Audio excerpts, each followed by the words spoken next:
Hello students, my self Nitvats. बेटा आज हम 9th क्लास का 3rd चैप्टर स्टार्ट करते हैं जो कि है ग्रेविटेशन फिजिक्स का।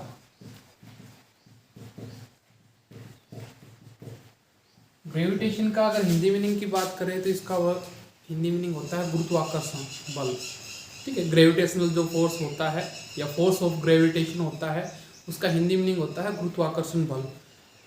गुरुत्वाकर्षण बल की एक तरीके से डेफिनेशन देखें तो क्या है, सबसे पहले डिस्कवरी इसकी किसने की थी, तो सबसे पहले इसके बारे में जानते हैं। आपने कई बार ये कहानी सुनी होगी कि न्यूटन है जो साइंटिस्ट थे अपने, वो एक एप्पल ट्री के नीचे बैठे थे, उनके सर के ऊपर एक एप्पल आके गिरा। ठीक है, तो उन्होंने एक तरीके से सोचा इस बारे में कि ये एप्पल है ये नीचे ही क्यों आया, ये सेब है ये नीचे ही क्यों आया, ये इधर उधर क्यों नहीं गया, ये ऊपर की तरफ क्यों नहीं गया। ठीक है, तो उन्होंने दिमाग में एक बात बैठी कि कोई ना कोई फोर्स है जो इस एप्पल को नीचे की तरफ यानी कि पृथ्वी की तरफ खींच रहा है, और वो फोर्स क्या था एक्चुअल में, ग्रेविटेशनल फोर्स, गुरुत्वाकर्षण बल। फिर न्यूटन ने एक कंक्लूजन निकाला, उन्होंने एक सीरीज की एक्सपेरिमेंट की। मान लो उन्होंने अलग अलग चीज़ों को एक तरीके से छोड़ के देखा, हर चीज़ अर्थ की ओर अट्रैक्ट हो रही थी। ठीक है, तो लास्ट में उन्होंने कंक्लूजन निकाला, according to Newton, every object in this universe attract every other object. Newton ji ने क्या निष्कर्ष निकाला कि हर एक ऑब्जेक्ट हर दूसरी ऑब्जेक्ट को अपनी ओर अट्रैक्ट कर रही है, या यूं कहे पुल कर रही है। ठीक है, एक फोर्स के द्वारा एक फोर्स लग रहा है, कोई भी ऑब्जेक्ट हो, ठीक है, छोटी बड़ी उससे कोई मैटर नहीं है। ठीक है, नज़दीक है दूर है वो भी मैटर नहीं है, उनके बीच में एक फोर्स ऑफ अट्रैक्शन लगता है, कोई भी ऑब्जेक्ट हो। ठीक है, जैसे कि बात करें यहाँ पर हमें ये मार्कर है, इसको अगर मैं छोड़ता हूँ तो ये अर्थ के सेंटर की तरफ अट्रैक्ट होता है। क्यों? क्योंकि अर्थ इसके ऊपर एक फोर्स एक्सर्ट करती है। लेकिन ये लोग क्या कहता है कि ये जो मार्कर है ये बोर्ड की तरफ भी अट्रैक्ट हो रहा है, या यूँ कहे इनके बीच में भी फोर्स ऑफ ग्रेविटेशन लग रहा है। फोर्स ऑफ ग्रेविटेशन यहाँ पर लग रहा है, फिर ये अर्थ की तरफ ही क्यों जा रहा है, ये बोर्ड की तरफ क्यों नहीं आया बेटा? तो यहाँ पर इसके पीछे एक रीजन है। वो क्या रीजन है कि फोर्स ऑफ ग्रेविटेशन है वो डिपेंड करता है कि ऑब्जेक्ट कितनी हैवी है, या उनका कहे कितना मास है उनके अंदर, कितना एक तरीके से वेट है। ठीक है, मास मानो उसको। ठीक है, कितना उनके अंदर मास है। और दूसरा डिपेंड करता है वो उनके बीच की डिस्टेंस के। अगर डिस्टेंस ज़्यादा होती है तो फोर्स ऑफ ग्रेविटेशन है, गुरुत्वाकर्षण बल है, वो कम होता है। अगर डिस्टेंस कम होगी तो ग्रेविटेशनल फोर्स ज़्यादा होगा। जैसे कि अगर मैं बात करूं, मान लो मैंने एक मार्कर लिया, एक ये, ठीक है, अब मास ज़्यादा होगा इन दोनों का, इसका मास ज़्यादा इसका मास ज़्यादा, तो फोर्स ऑफ ग्रेविटेशन ज़्यादा होगा। मास कम रहेगा इनके बीच में तो फोर्स ऑफ ग्रेविटेशन भी क्या रहेगा बेटा, कम रहेगा। दूसरा पॉइंट क्या है यहाँ पर, अगर ये दूर हैं तो फोर्स ऑफ ग्रेविटेशन इनके बीच में कम रहेगा, और नज़दीक आ जाएंगे तो फोर्स ऑफ ग्रेविटेशन इनके बीच में क्या हो जाएगा, ज़्यादा हो जाएगा। यहाँ से कंक्लूजन निकालते हैं, जो फोर्स ऑफ ग्रेविटेशन है या यूं कहे ग्रेविटेशनल फोर्स है, फोर्स इज डायरेक्टली प्रोपोर्शनल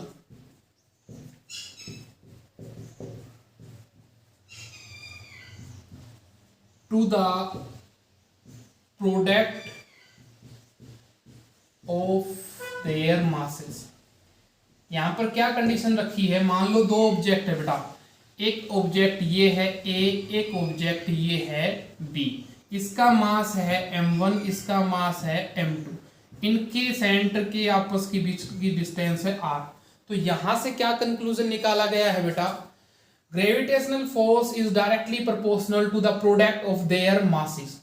जितनी हैवी ऑब्जेक्ट होंगी, डायरेक्टली प्रोपोर्शनल, जितनी हैवी ऑब्जेक्ट उतना ही ग्रेविटेशनल फोर्स क्या रहेगा, ग्रेटर। तो यहां से कंक्लूजन क्या निकला, force is directly proportional to, या gravitational force is directly proportional to product of their masses m1 into m2। ठीक है, अगर मास बढ़ेगा तो फोर्स ऑफ ग्रेविटेशन उनके बीच में ज्यादा रहेगा, मास कम है अगर ऑब्जेक्ट्स का तो फोर्स ऑफ ग्रेविटेशन भी क्या रहेगा, कम रहेगा। दूसरी कंडीशन क्या रखी, ये तो पहली कंडीशन हो गई, फर्स्ट इक्वेशन आ गई इससे, gravitational force is inversely proportional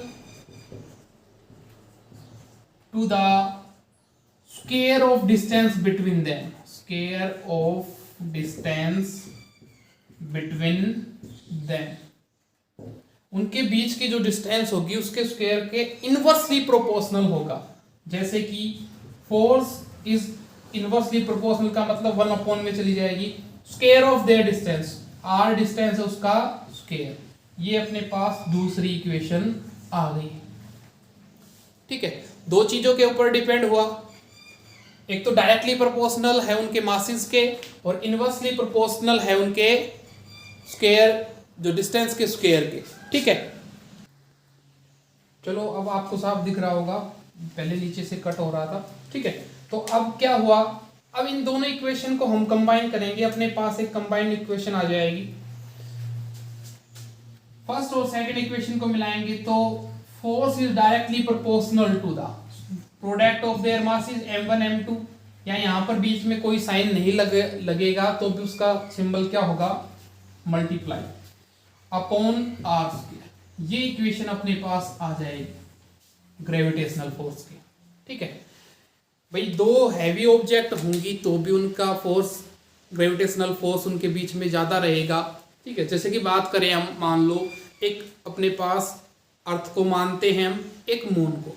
अब अर्थ भी हैवी ऑब्जेक्ट है, मून भी हैवी ऑब्जेक्ट है, इनके बीच में फोर्स ऑफ ग्रेविटेशन क्या रहेगा, बहुत ज्यादा, एक दूसरे को अट्रैक्ट करते रहेंगे। एक बात, खास बात और ध्यान रखना कि जो फोर्स, ग्रेविटेशनल फोर्स है वो केवल अट्रैक्टिव नेचर का होता है, रिपल्सिव का नहीं होता। जैसे कि मैग्नेटिक फोर्स है वो अट्रैक्टिव भी होते हैं, रिपल्सिव भी होते हैं, इलेक्ट्रोस्टैटिक फोर्स है वो अट्रैक्टिव भी होते हैं, रिपल्सिव भी होते हैं, पर जो ग्रेविटेशनल फोर्स है वो केवल अट्रैक्टिव इन नेचर होता है, मतलब पुलिंग करता है, पुशिंग नहीं करता, पुश नहीं करेगा ऑब्जेक्ट को, एक दूसरे से दूर नहीं धकेलेगा, रिपेल नहीं करेगा।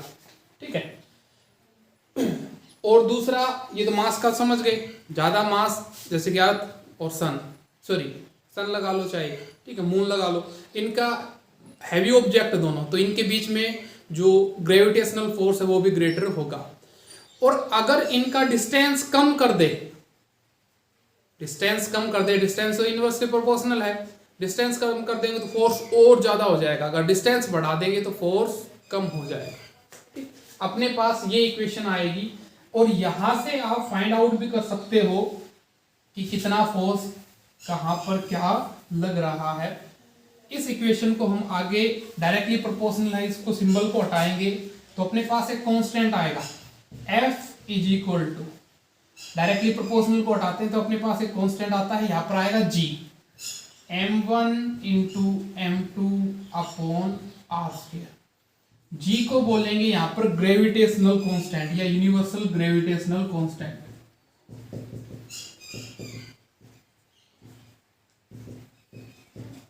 ठीक है, और इस G की वैल्यू होती है, मास तो आपको मिलेगा, मान लो दो ऑब्जेक्ट है, ये अर्थ है, ठीक है, और यहां पर मून है, तो अर्थ का आया, मून का मास भी देगा आपको, ठीक है, उनके बीच की डिस्टेंस है वो भी देगा, फोर्स आपसे निकलवाएगा, और G की वैल्यू फिक्स है। G की वैल्यू क्या होती है, वैल्यू ऑफ G 6.67 इंटू 10⁻⁻11, और इसकी यूनिट क्या होती है, यूनिट निकालने के लिए G एक तरफ रखो, बाकी दूसरी तरफ लेके जाओ, जैसे कि G एक तरफ रह गया, उधर फोर्स था, ठीक है, इधर से आर स्क्वायर है, उधर जाएगा तो फोर्स के साथ मल्टीप्लाई में हो जाएगा, m1 m2 G के साथ मल्टीप्लाई में है, वो क्या हो जाएंगे, डिवाइड। तो ये यहां से यूनिट लिख लो, फोर्स की न्यूटन, डिस्टेंस की मीटर, और स्क्वायर है तो उसका स्क्वायर, पर mass into mass kg square. ये इसकी यूनिट हो जाएगी यूनिवर्सल ग्रेविटेशनल कांस्टेंट की। इससे आप न्यूमेरिकल है वो भी सोल्व कर पाओगे।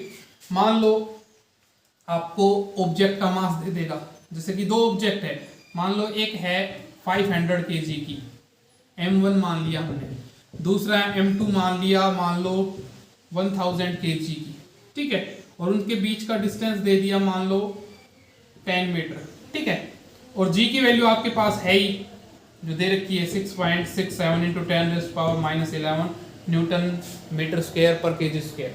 तो ये वैल्यू आपको यहाँ पर पुट करके और फोर्स की वैल्यू, ग्रेविटेशनल फोर्स की वैल्यू है वो आपको मिल जाएगी, ठीक है। ये न्यूमेरिकल पोर्शन है, इसके जस्ट बाद आप वो ट्राई कर सकते हैं, ठीक है। बाकी मैं नेक्स्ट वीडियो में कुछ उसमें न्यूमेरिकल करवाऊंगा और उसके बाद केप्लर्स लॉ आएंगे हमारे, उनको हम स्टडी करेंगे, फ्री फॉल को स्टडी करेंगे। आज के लिए धन्यवाद।